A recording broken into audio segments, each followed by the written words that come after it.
All right, and welcome back, and thanks for joining me in another one here today. Currently today, I have found a Curbfind McCulloch Electramac EM 300S, and this one is touted as made in the USA. I didn't do much research on this one in terms of how old it is. It does look older.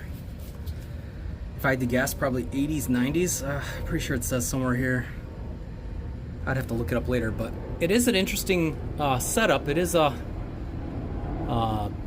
3 horsepower peak, so it looks like it was kind of made for the homeowner that wanted a little bit more power, but they didn't want a gas powered chainsaw. So what I wanted to do in today's video is obviously test it out. Even has a brake brake. Look at that. Look at that. Usually these don't have brakes like this, but this one has like a brake, so that's interesting. What I wanted to do in today's video is I just wanted to honestly just test this out. I'll cut a little bit of boards that I have over here just to see if it runs, because if it runs, maybe I'll clean it up and then I'll just go ahead and list it. It was tossed. I don't know honestly what's wrong with it, if there's anything leaking with it. The teeth look to be semi-sharp. I mean, we'll see if it'll cut through, but what I'll do here is I'll just go ahead and get you guys set up here, and then we'll just do a quick little review video and or cut with it. Let me just set up a little cut space over here in the grass.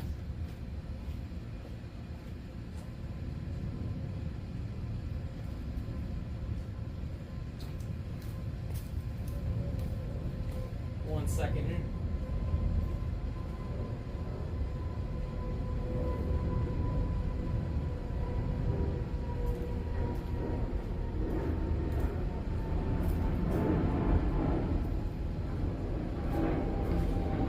Alright, so what I'll do first here is, I have some 2x4 that I had on the edge here that I was going to throw away anyway, so I'll cut it maybe once or twice. What we'll do is we'll see what's the issue with this. I'll fill it up with a little bit of bar oil, because I find a lot of times when somebody throws away a chainsaw to the curb, it usually leaks bar oil, because there's something wrong with the line. But we'll see if it runs. I'll give it a little bit of bar oil. I just use standard, whatever Home Depot brand oil. I have found oil over the years, so I do have it. I just wanted to use this up first. So I'll put a little bit in there. Not much, because I'm not going to be, like I said, this thing's going to sit in case it leaks all out. It's not too much where it'll leak everywhere. The cap looks to be in decent condition. We got a little breather there.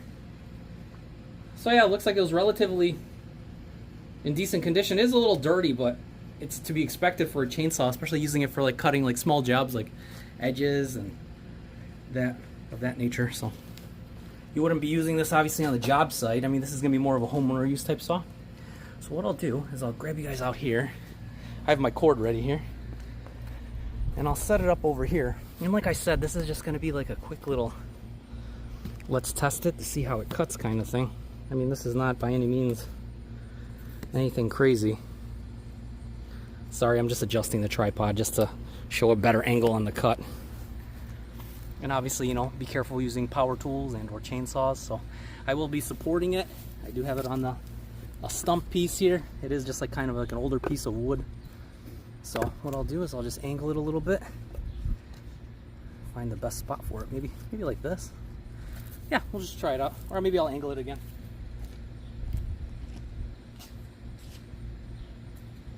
So far so good. The little bit of oil in there hasn't leaked out yet.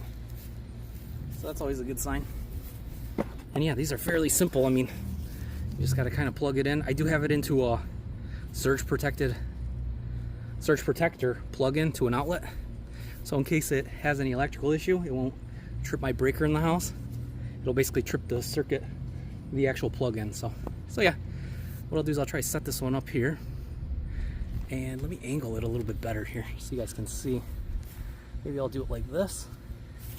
And once again, you got to be very careful using power tools, of course, everybody knows.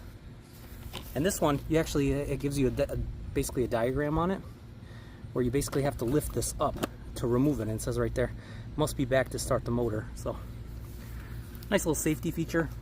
So what I'll do here, just support it here and we'll try a cut. And there is like a little button here. It's like a little safety here. You have to press it in and then pull the trigger. So here we go. Let's make a few small cuts.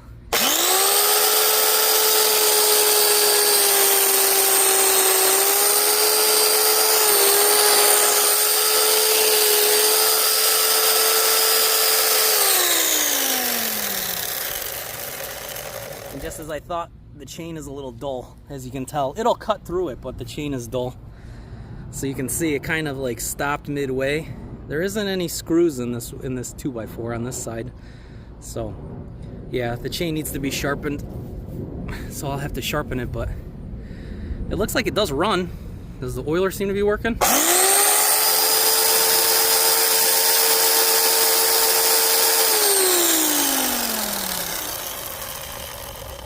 It looks like the oiler is working.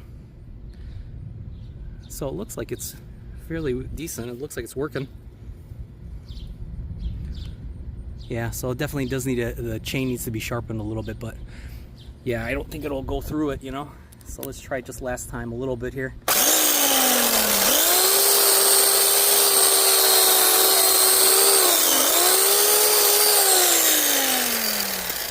And it might go through it eventually, I mean, but you're gonna really be messing up the connection on it. But yeah, it looks like it's kind of just like heating it up, if anything. But yeah, you can see it's going through it, but the chain definitely needs to be sharpened a little bit. So what I'll try to do maybe is sharpen the chain. If not, you could probably buy a replacement on this, or I could just list it as is kind of thing, because I actually have a bunch of chainsaws, so I really don't need that many chainsaws, to be honest with you. So yeah, it's just kind of something I found that I thought was very interesting. You don't really see McCulloch very much anymore. It is a 16-inch, so I may have to look in to see if I have a 16-inch chain possibly. But yeah, nonetheless, it was a quick little review. It seems like it works fine, operates fine. It just might need to be sharpened a little bit, the chain, and then it should be working pretty much perfectly for somebody, a homeowner, use for like little things. So yeah, hope you guys liked the little quick video on this Curbfind McCulloch Electramac EM 300S. And yeah, if you guys have any information or details on this, I'd love to know, because I sometimes run across McCullochs, and you know, obviously they're a company that no longer exists. I always like learning stuff about this, and I've honestly never seen one that had a 3 horsepower rating. So I don't know if that was a thing, or if people were actually buying these, or maybe this was like a one-off model somebody had. If it's got any rarity to it, which I don't even know.